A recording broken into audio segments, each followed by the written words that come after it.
O goleiro Bruno, ele é um crime muito estranho, porque até um promotor me mandou, não vou falar o nome dele aqui, que essa presunção do não tem corpo, não tem crime é mentira. É mentira? Isso daí foi uma falácia, eu repeti isso já várias vezes, já me falaram. E ele falou que não é isso. Você falava isso, não tem corpo, não tem crime? Porque eu já vi isso em delegado, filme, em algum lugar eu já vi um delegado me falou isso, numa entrevista. Sem corpo, a partir do momento que um delegado me fala isso, eu acredito. Era um delegado de uma área chamada homicídios. Então você ouve, né? Não vou falar o nome dele. Agora, no Nardoni, você tem que reconstruir uma história. Eles não confessaram até hoje? Nunca confessaram. Nunca. Eles nunca confessaram, Eles se dizem inocentes. E eles dizem, inclusive, que vão provar que a polícia é toda errada e que eles vão achar o assassino, porque ele quer saber quem matou a Isabelinha. Mas tem um detalhe aí. No processo de execução penal, que é aquele processo que acompanha a vida dele de preso, para você migrar para os regimes mais brando, semiaberto, aberto, tu tem que passar por um exame criminológico em que tu tem que dizer como tu lida com o crime que tu cometeu. É a primeira questão que tem que ser respondida. Porque a prisão, ela não é só um castigo, a privação da liberdade, é uma ressocialização. Tipo, vou te colocar para fora da cadeia, mas tu tem que ser uma outra pessoa incapaz de cometer um outro crime. Para isso, a gente tem que trabalhar psicologicamente o que você fez. Se você ficar lá negando, se tu tá aqui cumprindo uma sentença de um crime que tu foi condenado, mas tu continuar negando, tu breca no exame criminológico, ou seja, tu não migra para os regimes mais brandos. Só que aí, os promotores que acompanham a pena do Nardoni, eu não vou dizer que eu vi o processo, porque o processo está sob sigilo, eu não vou ficar aqui me incriminando, mas eles confessam. Só que aí os advogados Eles confessam que eu me perdi agora. Eles confessam. Só que aí, para eles poderem migrar. Só que os advogados do casal dizem, olha, eles só confessaram para poder migrar. É tipo assim, olha... Então, eles confessaram no bojo do processo de execução penal. Existe uma confissão deles? Existe, mas o advogado diz, olha, só confessaram... Pra poder... É tipo assim... ter criminalidade. Já que tá condenado... Tu tá morrendo de fome aqui, morrendo de fome. Vilela, tem uma pizza aqui, tu confessa que tu é ladrão? Confesso, me dá aqui porque eu quero comer, quero matar a minha fome. Porque o que acontece no caso Nardoni, você tem uma excelência pericial que isso eu conheci bem porque eu vi tudo, eu li tudo, eu vi... que é da chegada do... Tem alguns milagres naquele dia. Sabe que o Alexandre Nardoni coloca o GPS no carro no dia do crime? Isso é um grande milagre, porque você consegue saber a hora que ele desligou o motor. Na hora que ele desligou o motor, até a ligação primeira ligação para o 90, acho que passam 12 minutos, eu posso estar falando errado o tempo, tá lá no canal, tá certo. Vamos supor, passou 12 minutos e 56 segundos entre desligar o motor e a primeira ligação para o 90. Quem liga para o 90 é o síndico que mora no primeiro andar, Dr. Lúcio. Ele vê o corpo lá embaixo, ele não sabe quem é. Ele fala, tem uma criança que caiu aqui. Quando o Alexandre chega, você ouve na ligação do 90 que tem lá no canal, você ouve. Quando ele vê o Alexandre chegando, ele está falando, fala assim, caiu do 6º andar. Porque aí ele vê o Alexandre, e o Alexandre ele conhece. Ele não conhecia a Isabela, porque a Isabela ficava... O prédio fazia semanas que tinha sido entregue. E ele, quando ele vê, ele fala, é do 6º andar. É aí que esse morador do primeiro andar percebe que é o Alexandre. Então logo deve ter sido do apartamento dele. Então ele não sabia quem era. Então toda a perícia foi redesenhada em cima de 12 minutos e 56 segundos. E tudo que o Alexandre Nardoni e a Ana Carolina dizem que aconteceu, e eles não participaram da reconstituição, durante os depoimentos, teria dado 19 minutos. Então não fecha. Você tem uma qualidade técnica, matemática, no Isabela Nardoni, que é pelo olhar pericial, que é pelo olhar dos profissionais que estavam envolvidos nisso, do sangue que está na soleira da porta, ou seja, ela entrou ferida, ela não foi ferida lá dentro. Sim. Olha só. Aí você tem as passadas de perna. O caso do Alexandre Nardoni é um caso... Você não concorda comigo que é um caso do acaso? Eles não queriam matar a Isabela. Era 3 crianças num carro. Tem uma coisa que me intriga muito fechado. No caso Nardoni, que é o seguinte, tudo bem, vocês estão inocentes, vocês não mataram, mas quem matou? Vamos pegar o caso Nardoni e virar ele do avesso. Eles não mataram. Alguém entrou aqui e jogou essa criança pela janela. Eu não consigo nem entender quem, muito menos o motivo para jogar uma criança pela janela que nem tua filha é. Mas tudo bem. Só que aí já que não foi eles, então vamos tentar descobrir quem é, mas aí vamos fazer o recorte no casal Nardoni, pais de uma criança que foi jogada pela janela por terceiros. Eles não têm esse comportamento de mataram minha filha. Não? Não. Eu cobri na casa Nardoni. Saiu, eu ouvi na CBN que tinha caído uma criança da janela do... É sexto ou quinto andar? Sexto andar. Do sexto andar. Quando eu cheguei lá, eles tinham acabado de Você foi no levar... prédio? No prédio. Eles tinham acabado de levar a criança de lá. Você chegou a ver o Alexandre com a camiseta O branca Alexandre, aqui? o que me chamou mais atenção é... Eu cheguei no prédio, não sabia nada, porque o caso virou... Ficou um caso... Midiático depois, né? Depois. É. Não era cair uma criança. Demora uns 4 dias. A pessoa né, que estava explicando o que aconteceu era o Alexandre, só que eu não sabia quem era o pai da criança. Ele estava explicando para mim como jornalista, olha, Calmo. tava na janela, aí caiu aqui. Aí falei, ai, cadê o pai? Aí, não, o pai é ele. Falei, oi? Tipo, ele tá com essa toda Tranquilidade. essa tranquilidade dizendo... Parou um carro preto, ele explicando lá, parou um carro preto, o carro preto abriu a porta, saiu uma senhora. A senhora, ela saiu, sabe, uma pessoa tão emocionada que ela não se aguenta nem em pé, ela vinha parada assim por umas... Ela era um pouco obesa, ela vinha parada assim por umas 4 pessoas. A mulher chorava de um jeito que ela ficava com uma boca aberta, sabe, que não parecia um jacaré, e congelada na emoção. Aí eu falei, gente, quem é essa senhora? É a avó. Aí me deu um start. Mas assim. a mãe dele ou a mãe da... A mãe dele. A mãe dele. Aí me deu um start assim. Isso é o comportamento de quem perdeu um ente querido. É. E não isso aqui. Com certeza. Mas aí tu vai, depois eu ainda era cru nessa coisa. Hoje eu te digo com propriedade. Mas tu não chorar porque a pessoa morreu, tu ser frio, não quer dizer que tem um assassino. Claro. É o teu, cada um reage de um jeito, né? Tem gente que no enterro tá derretendo, deixando de chorar, e tem gente que não, que tá calada, mas tá. As duas pessoas estão sofrendo. Beleza, mas aí depois, com o desenrolar da história, que aí todo mundo acompanhou, que é aquela. Eles negando, aí vem a seguinte pergunta: quem foi? É. Quem fez isso? Me aponta. Tipo, e por quê? Não é só quem. Ele- O que Eles eles falam? apontam. Eles apontam Mas para não tem Ele aponta para um motivo. cara da NET. A doutora Renata Pontes pergunta para eles o seguinte: foram inúmeras viaturas, inúmeras ligações para o 90, o 92, o 93. Foram mais de, se você somar, deve dar umas 50 ligações. Nenhuma ligação feita nem pelo Alexandre nem pela Ana Carolina, né? Você, o teu filho, aparece no primeiro lugar que você vai ligar, o 90, 92. Aí perguntado para eles por que eles não ligaram, eles falaram que a educação deles é que primeiro ligasse para os seus pais. Nossa. Enquanto o Alexandre está descendo, a Ana Carolina faz 2 ligações. Porque muita gente fala, foi o pai do Alexandre. Não foi o pai do Alexandre. O pai do Alexandre pode estar defendendo ele até agora. Eu digo que eu já aprendi isso com a polícia no dia a dia, que eu já fiz programas de realidade. Pai vai lá e defende o filho até a morte. Mãe vai lá e entrega o filho para ser preso. É mesmo? A mãe vai lá, eu Achei vi, que era eu o contrário. gravei isso de bater e falei assim, meu filho roubou um moço, eu quero que você prenda porque ele precisa prender. O pai fica escondendo o filho embaixo da cama. Pai Eu achei que fosse esconde... o contrário. Eu também. Não, achei que- mãe, e tanto que você vê na fila da penitenciária, o que tem? Mãe. Mãe. Sim. Pai não vai. Agora, É. quem liga para primeiro o seu pai, depois para o seu sogro, é a Ana Carolina, porque você tem 2 ligações feitas do apartamento. Ah, eles podiam ter outro celular. Não tinha, eles viram todas as apps, não tinha nenhum celular naquela hora ligando para ninguém. O Alexandre desce, a Ana Carolina liga primeiro pro pai dela e depois pro pai dele. Ali podem ter tido o que foi de... Só que aí ele reclamava que isso vive com os pais, vivia com uma mesada.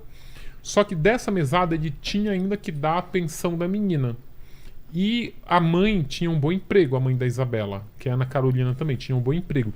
Então a Ana Carolina Jatobá, rivalizando com essa outra Ana Carolina, a mãe da Isabela, dizia que a menina, que os problemas financeiros da família, que eram do desempregado, estava relacionado com a pensão. Tem uma cena que pra mim explica muita coisa, que é o comportamento da mãe do Alexandre Nardoni. Porque mãe é mãe. Tipo, se tu cometer um crime, a mãe ela pode até te defender lá. Se a vizinha disser, teu filho é um criminoso, não é teu cu, que é criminoso que meu filho não é. A mãe sabendo, ela defende, ela não vai concordar com a vizinha. E a mãe teve um comportamento pra mim que responde muito essa questão de quem matou Isabela Nardoni. O Alexandre e a Ana Carolina, eles tinham dois filhos. Tem ainda, né? Que eram crianças da mesma faixa etária da Isabela. Por isso, inclusive, que ela estava lá brincando Mudaram com eles. o nome, inclusive. Quase eu falei o nome. Mudaram? Mudaram. Falar? Não fala o antigo não, mas eles mudaram de nome. Eles Coitados, brincavam não tem nada lá. a ver, né? Logo depois que teve o crime, que teve a morte lá, que ainda ficaram ali uma semaninha sem saber quem tinha matado, a primeira coisa que a avó faz é tirar as 2 crianças de lá. O que eu entendo com isso? Maravilhoso, tá. O que eu entendo? Desculpa, se tu já matou uma, você pode matar os outros. tu pode logo cuidar de tirar daqui, porque eu sou mãe, eu sei que aqui não Você me lembrou a história que você falou da tia da Elise. Isso é um sinal. Sim. Sim, eu guardei muito isso. Quando eu fui cobrir o julgamento, eu ia muito no gabinete do Sembranelli. Muito. Ele me recebia, me explicava. Era difícil tu ter umas coisas exclusivas quando tá todo mundo cobrindo. Claro, e eu sim. sozinho como correspondente do jornal lá de Brasília e a Folha com 4, 5... É difícil tu furar. Só que aí eu criei um laço de fonte com o Sembranelli que ele me contava muita coisa, mas eu não podia publicar. Numa dessas coisas que ele me contou, ele diz o seguinte, olha, no meio do julgamento, eu lembro que eu ia lá e ele sempre estava muito receptivo. Teve um dia que eu fui lá e ele estava com a cara fechada. Acho que ele só me deixou entrar no gabinete dele por educação. Que se ele não fosse educado, ele dizia, olha, hoje não, tchau, não tô pra ninguém. Só que aí ele ficou com a cara amarrada e eu fiquei por lá ainda e tal. E depois, daqui a pouco ele ficou mais assim, eu cheguei, conversei com ele, ele disse, olha, no cenário do crime tinham o casal Nardoni, a Isabela e os 2 filhos. E é um apartamento minúsculo. É impossível aquela criança ser jogada de lá numa situação confusa, de discussão, de caiu pra cá, sem essas 2 crianças verem. Elas viram. Elas viram. Como tu colhe depoimento de crianças que testemunharam o crime, brinquedoteca, com outras crianças, e bota lá a Xuxa, o TV Colosso, a galinha pintadinha, tá todo mundo brincando lá. As monitoras lá não são monitoras, são psicólogas especializadas para isso. No momento, teriam perguntado para uma dessas crianças, cadê a Isabela? Ela diz, olha, o papai pegou, jogou pela janela e virou um anjinho. Nossa. Só que aí, no dia do julgamento... Só uma coisa, as crianças então passaram... Porque eu perguntei isso na época pra delegada, ela falou que não tinha passado. Passaram. Só que eu acho que passou na época do do julgamento, é. não na época do inquérito. Porque o que aconteceu? Quem acompanha Tribunal do Júri...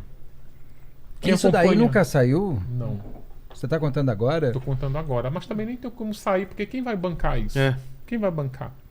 Isso é exclusivo. Mas olha, deixa eu te falar uma coisa, a justificativa é sensacional. E olha que Isabela Nardoni conhece pra cacete, eu nunca ouvi ainda isso. vou te dizer, ainda vai ficar... Maravilhoso, ainda vai tô ficar, adorando. Ainda vai ficar melhor ainda. No julgamento, um julgamento longo, um julgamento de mídia, em que está toda a sociedade te pressionando, que se ele for absolvido, o promotor é um incompetente, e se ele for condenado, o promotor é brilhante. No julgamento, que dura vários dias, tu tem uma régua, tu tem um termômetro que tu mede, sabe? Tu olha muito pra cara dos jurados, como eles estão. A Flor de Lis foi sensacional, que tu via. Teve um jurado da Flor de Lis que virou, perguntou pra ela, o teu choro é real? Quando ele pergunta isso, tu já sabe que aquela mulher vai ser condenada. É um termômetro, então ninguém tá acreditando em você.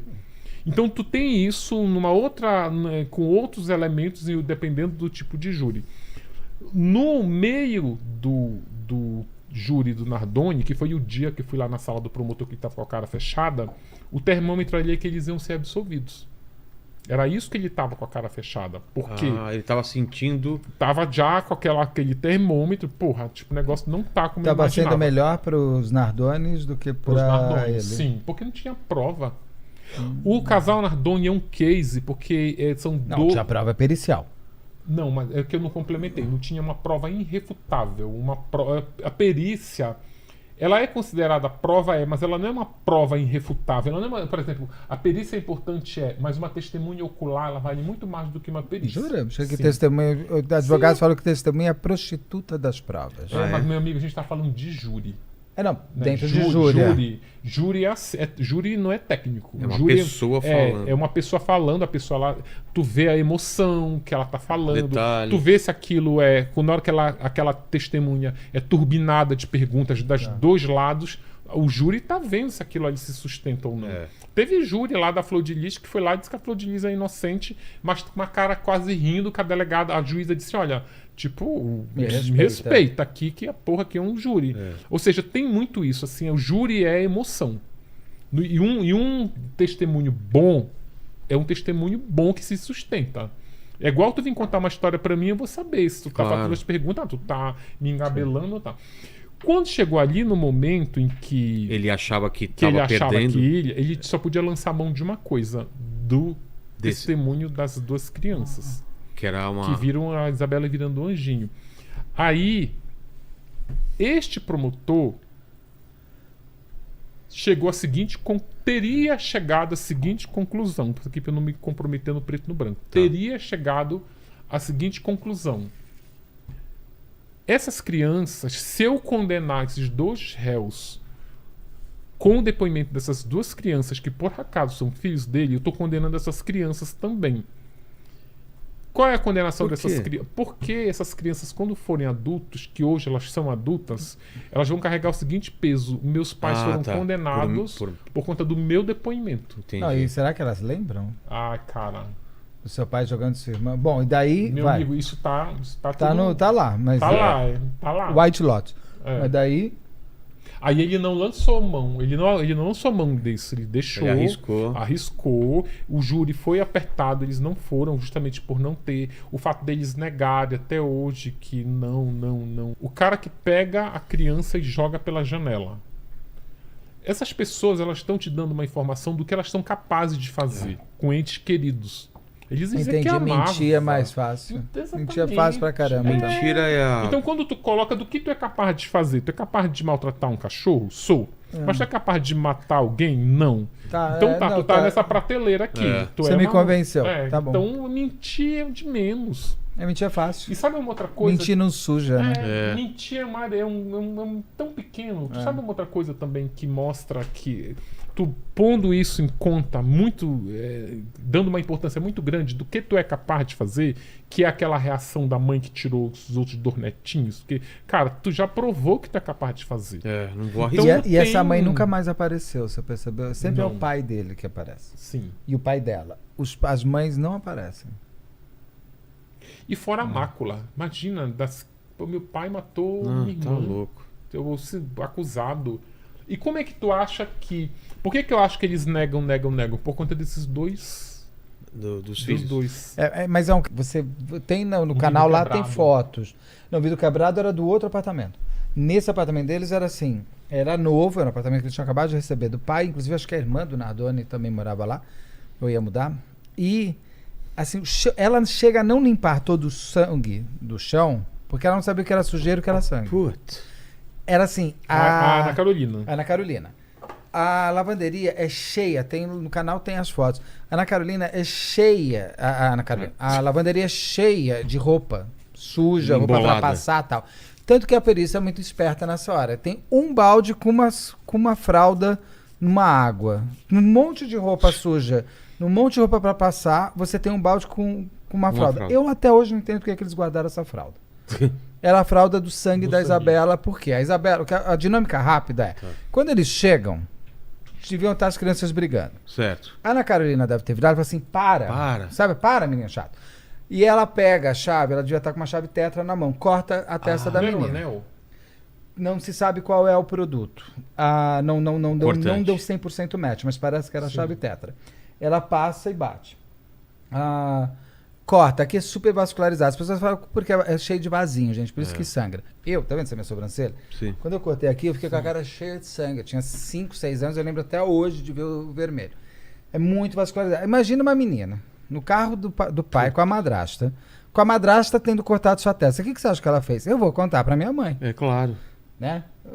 Mas aí, Beto, e a esganadura? Então, aí ele pega a Isabela, passa um vizinho, eles estão parados, ele desliga o carro, passa o vizinho, ele pega a Isabela com a mão, a Isabela era muito pequenininha, com a mão ele consegue pressionar a boca da Isabela e a fralda na testa dela para parar o sangramento. A fralda do bebê que estava no lado dela. Tanto que se você olha no carro, tem sangue da Isabela. No banco da frente, aqui e tal, eles acham todo o sangue da Isabela ali. Com isso, ele fica pressionando com a mesma mão. Essa é a primeira asfixia que ela... Mas não morre. Não, mas é uma primeira asfixia, tanto que ela tem... Ela não morre nem na queda, ela é levada com vida. Ela morre... Ela morre... Ela chega morta já no... Ela já estava morta, ela estava nos últimos... Eu acho que ela morre na ambulância. Você já viu uma pessoa morrendo? Eu vi meu pai morrendo. Nunca vi. Assim, não virou minuto. Quando morreu, você fica... é o ar saindo do seu corpo. A sensação que você tem é que a pessoa está te pedindo socorro. Eu ficava no hospital, mas não tem mais o que fazer. É o último ar saindo. E onde foi esse último ar saindo dela? Lá embaixo. Então, porque o que acontece? Quando ele pega e ele segura com a fralda, ela começa a se morder internamente. Ela já começa ali a primeira asfixia dela. Não se sabe por quê. Quando eles chegam no elevador, que era um prédio sem muito uso, já devia estar lá embaixo, subiu rápido e tal. Ele sobe, entra. Quando ele abre a porta, ou a Ana Carolina, ele tira a fralda. O que é um grande milagre, porque mostra um pingo de sangue na soleira. Mostra que a pessoa entrou ferida, não foi ferida lá dentro. Aí, cada gota é uma passada do Alexandre. O que ele claramente vai fazer? Ele vai jogar a Isabela no sofá. Sabe? Que menina chata. Fica rindo. Sabe assim? Ele faz esse movimento. Isso aqui já te dá física. Isso é física. Sim, ele te dá ainda mais velocidade, mais peso para você cair. Ela não cai no sofá. O sofá é aqui. Ele vai jogar ela aqui. Ela cai aqui. Ela cai no chão. Ela cai encostada no sofá. Nessa hora ela quebra o cóccix. Um pedacinho, tem uma pequena fratura. E ela cai aqui assim, quebrada. Que isso quem mostra é o legista. Sim. Mostra sinal de defesa, ainda com consciência. Você quebrar o cóccix e quebrar o punho, tá uma puta dor. E você já tá vindo de um corte. A Ana Carolina, ela deve ter começado a querer... A Ana Carolina vai e esgana ela. Essa esganadura da Ana Carolina começam, como dizia o Dr. Lesko, que infelizmente ele faleceu, fala, uma criança que cai do sexto andar tem até 50% de chance de não morrer. Desde que não tenha tido asfixia prévia. Naquele momento, ele fala o seguinte, se você, na asfixia que ela teve, na esganadura que ela teve aqui, se você tentasse sentir o coração ou ver a respiração, você não ouviria nem o batimento cardíaco, nem sentiria o ar saindo, porque ela ainda está viva, mas para você ela está morta. Não, peraí, não entendi. Eu te esgano numa forma que você ali começa os seus estertores da morte, como eles chamam. Mas se você tiver rapidamente, ou num período, um socorro, você reconquista a vida. Entendi. Só que se eu colocar o ouvido aqui, ou tentar sentir sua respiração, você não vai ver nada. O corpo ainda está vivo. Você tem chance de voltar. Mas você olhando a olho nu, você não vai saber. Porque eu quero dizer o seguinte, quando eles olham a Isabela daquela maneira que ela cai, aí ela começa um gotejamento na roupa. Aí a doutora Rosângela vai ver que ela vai explicar isso ainda melhor. Começa o gotejamento, tanto que você tem na bermudinha dela exatamente o gotejamento, tem tudo certinho.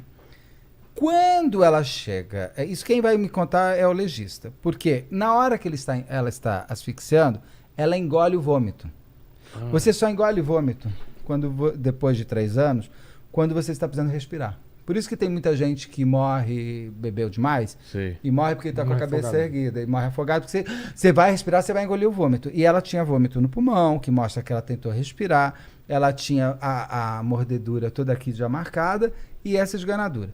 Quando os dois devem ter olhado aquele momento, pensaram na sua inteligência limitada, aquilo e falaram, ela morreu. Para mim, o primeiro milagre foi a gota lá fora, e o segundo milagre é quando eles jogam pela janela. Pra fingir que ela caiu, né? Porque se eles não jogassem ela pela janela, pode ser que ninguém nunca soubesse que a Isabela nasceu. Sim. Por quê? Porque você chama um médico, resolve, tem isso, merda, faz aquilo. Lá, tem um que conhece quem conhece, que não sei o que lá e passa ileso. Ali começa uma loucura. Então vamos jogar pela janela e eu acho uma faca. E não consegue cortar, volta, e a faca, você olha, a faca dava pra ela desistir. Eles deixaram a faca e a tesoura em cima do balcão, tava ali, tem a foto da perícia. Aí ela volta, pega a tesoura e corta. Aí ele vai com a Isabela no chão, no colo, vai pro quarto dos meninos, joga no quarto dos meninos, que é uma bagunça. Olha, aquela mulher tinha que ser presa pela sujeira que ela deixou naquela casa. Aquela mulher era aquele homem, porque a sujeira não é só da mulher. No banheiro tinha a fralda do menino jogada com cocô. Putz. No chão. No chão. Você não sabia o que era sujeira, o que era nojo. Porque a polícia olha aquilo assim, isso daqui entrou ladrão ou é uma pessoa bagunceira? Sabe, gaveta... Ai, nossa, tem umas fotos lá. Não sei como as coisas... Eles estão de muito veja na mão para resolver aquela casa. Aí ele sobe na cama, ele até faz assim, tem 2 passadas, porque ela devia estar. Sobe, põe e segura. Isso eu acho mais terrível. Ele põe a filha para fora, segura ela com as 2 mãos, solta a mão esquerda, ela faz assim. Por quê? Porque é a maldade, porque você tem a sujidade, você tem a sujeira da fachada, você vê a mão fazendo assim. Aí ele solta a outra, ela faz assim, ela cai. Tem umas palmeiras que dão uma amortecida na queda dela. Tanto que quando ela cai num terreno meio que assim, de gramado, hein? O legista fala, quando ela chegou, ele olhou e falou assim, mas essa menina caiu do 6º andar, não tem nada, ela só tinha um corte na testa. E ele falou, esse corte não pode ser proveniente de uma queda. Claro, os órgãos internos estavam, mas ele que descobre que tem a fratura aqui no punho, ele descobre o cóccix, ele vai remontando a morte dela. E quando o Alexandre desce, ela está nos últimos respiros. Mas... Tanto que quando me contaram, a doutora Renata Pontes conta, que ele não chegava perto, as pessoas mostram que ele não chegava perto do corpo. Por quê? Ele achou que ia chegar e ter um boneco. Sim. Chega e vê a pessoa. Parece que a pessoa está tentando respirar. Ele não chega. Então, quando ele jogou, eles achavam que ela já estava morta. Por isso que eu acho que é uma equação de. Eu acho que para mim é maior de todos. Com certeza. Da Suzane e essa porque celebridade. A criança, tu sabe uma coisa? filha... Olha, se eu fosse um juiz que estivesse ali presidindo um júri desse e viesse com essa história de que alguém entrou e fez isso. Então, meu amigo, tu vai achar um caso no Brasil de alguém, de uma criança que foi jogada pela janela por um assassino que não conhecia aquela criança. Você devia repensar o livro, porque você vai achar mais coisa ainda que deve ser, porque é bom pesquisar, você sabe a fundo. Mas tem mais coisas interessantes. A doutora Renata Pontes, que é a delegada... E vai vender mais, né? Vai quem? Mais que o... Nardoni, né? Vende mais. Você é igual a mim, né? Tudo eu sou produto, eu sou da Americanas, claro, né? Então, pra mim é produto e preço. Eu vou perder tempo fazendo livro e não vender? O Isabela tá subindo pra cacete a audiência do vídeo que tá lá no canal. Então, todos. Não fique assim. Não, vamos escolher a assassina que mais bomba. Porque tem muita história boa. A doutora Renata, ela conversa com 70 e poucas pessoas de testemunhas. E ela tem que fechar todas as portas para você poder da investigação. Por exemplo, a Ana Carolina fala, foi um homem da NET e ficou olhando esquisito para a Isabela. Aí tem realmente um dos PMs que chegou ali. Um homem da NET que chegou ali vai matar tua criança. Ah, por quê? Qual a motivação? Uma criança de 5 anos. Teve realmente um PM que chegou na hora que chegou ali, ele era um pedófilo, que foi encontrado depois. Tem muita gente que fala assim, Beto foi esse policial militar que era pedófilo. Mas ele nem sabia da Isabela. No júri levaram uma tese. A tese de defesa dele era o seguinte: tinha uma obra do lado. Tem essa ideia também. Aqui levaram pro júri. Que essas aí acho que foram tão absurdo que foram descartando. No júri levaram que tinha uma obra do lado. Não tinha nem pisada no muro. Essa obra tava com. Essa obra ela não era virada pra rua do. É London o nome do prédio, que ficava pra cá. E essa obra era virada pra rua de trás, à frente. Aí ele entrou pela rua de trás. Como ela era um canteiro de obra, não estava com o prédio erguido, ele teria passado pelo canteiro ali, por parte da construção, para dentro do prédio. Entrado pela porta de serviço, um ladrão, eles usam o termo ladrão. Entrou para roubar, achando que o apartamento estava vazio, encontrou a menina e jogou. Não faz. Faz sim. Ladrão nenhum vai jogar a criança pela janela. Ainda mais uma janela, desculpa. É um ladrão você cruel. Tem que cortar. Exatamente. Se a janela estiver aberta. E você joga da sala, você não joga do quarto. Aí... Ele vai até o quarto por quê? Se você tem a varanda ali na frente. Se tu me trouxer aqui, agora, um caso de alguém que jogou uma criança pela janela, nem precisa jogar pela janela, jogou da ponte do viaduto, jogou no poço, matou uma criança que não conhece. Sabe uma relação? Crime passional é assim. O que caracteriza o crime passional? Tipo, tem vários... O conceito é gigante, mas o que estabelece é que tu conhece a vítima. Se tu não conhecer a vítima, se tu não tiver nenhum tipo de relação com a vítima, tu não pode caracterizar como passional. Com certeza. Agora, um ladrão... Gente, o ladrão entra numa casa, ele tá com mais medo do que a vítima. Na hora que ele chega lá, tem alguém... Porque ele diz o seguinte, que ele subiu com a Isabelinha, ele chama. Deixou ela lá em cima, desceu pra ajudar a mulher a levar os outros 2 filhos. Por quê? Porque passou um vizinho e as crianças acordaram. Realmente passa um vizinho, mas não tem nada a ver. Qual a lógica de você subir e deixar uma pessoa... Vai entrar no apartamento, vai pegar uma criança, cortar a cabeça dela, sair... Entrar com ela pingando, jogar ela no chão, quebrar isso aqui tudo e pegar e tacar pela janela. É muito trabalho, ladrão não gosta de trabalho. Falar que se tu... Tá bom, vamos comprar aqui essa tese desse... E o que foi roubado daquela casa? Não tinha nada? Nem a isso. fralda suja? Não, se eu entrar, se tu me levar lá na tua casa e tiver que cortar uma tela, eu não sei onde tá a tesoura. Tudo isso, você tem que... Mas eu ia perguntar isso, não tinha digital na tesoura nem na faca? Não sei se eles buscaram. Eles devem ter buscado digital, não tinha. Eu acho que não acharam. Nada, não tem. Eu sei que acharam coisa a tela. Tão fácil. Acharam tela da. Por exemplo, eu fiz aqui, ó, tá vendo? Certo. Isso daqui eu já tirei só digital. Ninguém pega e fica assim, perfeito aqui, ó. E Mas agora eles acharam fragmentos da tela. A papiloscopia ela vai pegar roupa fragmentos de. Tá. Tem no vídeo. Acharam fragmentos ele tá, da tela na roupa dele. Porque quando ele joga, então. quando ele pega a Isabela e põe pra baixo, ele a pressiona a tela na camiseta branca daquela camiseta. Como é que é? Não, uma camiseta branca com aquela que tem um logo, um ícone que é tipo Yin Yang e tal. Sei, Town Country. É isso aí, essa camiseta. E aquilo pressiona até todo mundo que tem tela em casa sabe que a tela é suja, sim, mas suja. não tem como. Poeira. A sujeira tá marcada na camiseta. Você vê pelas imagens que tem das câmeras de TV que chegaram naquela hora. E isso daí mostra exatamente que para você, a doutora Rosângela fez isso. Para você ter esse pressionamento daquela maneira, aquela marca, não adianta você só ter olhado, você tem que ter sido pressionado com o peso da Isabela. A Isabela tem um peso. Não é só assim, sabe? Eu coloquei para olhar. Não, você se pressionou porque tinha um peso maior. Por isso que eu digo que tecnicamente, pericialmente, foi tudo muito bem... É matemático. Entrou, fez isso e tal, pegou, cortou e tal. Dentro do tempo do desligamento do carro até a ligação do 90.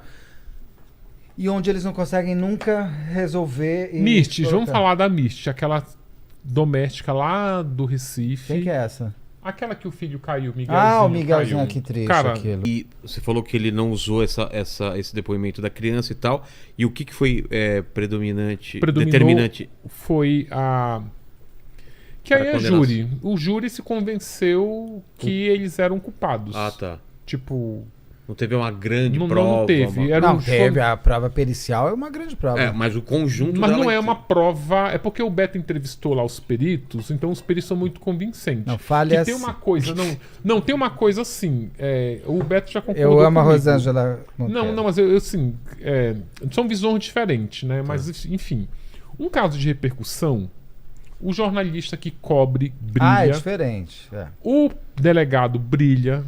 O perito brilha. O promotor brilha. Ou seja, e o caso está na mídia, então a vaidade resplandece. Sim.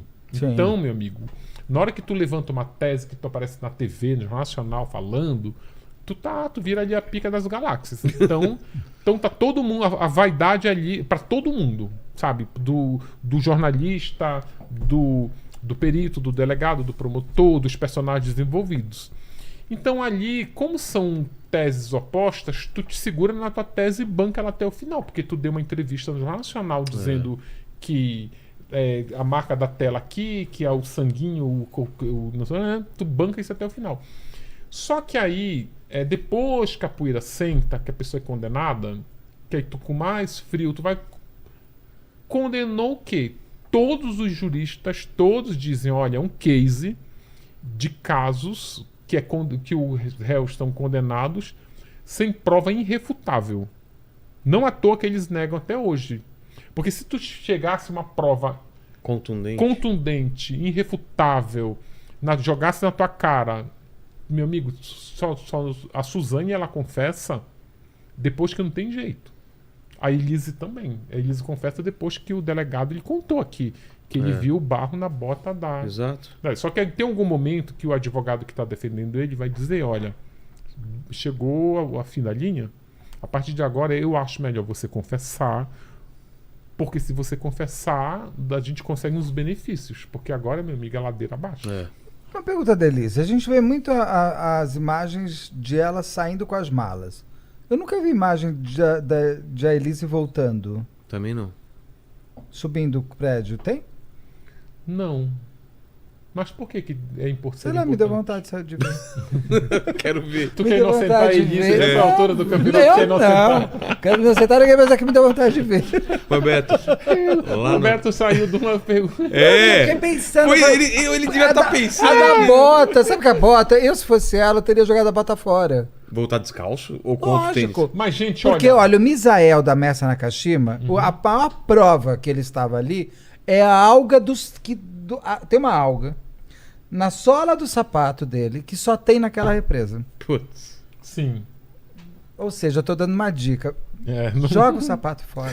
Quando eu falei em algum lugar, acho que foi até aqui com o delegado que eu falei que essa coisa da prova que não é irrefutável, mas aí vem todos os peritos, dizem sim, porque quando fulano foi condenado com a prova, sim, ela é importante.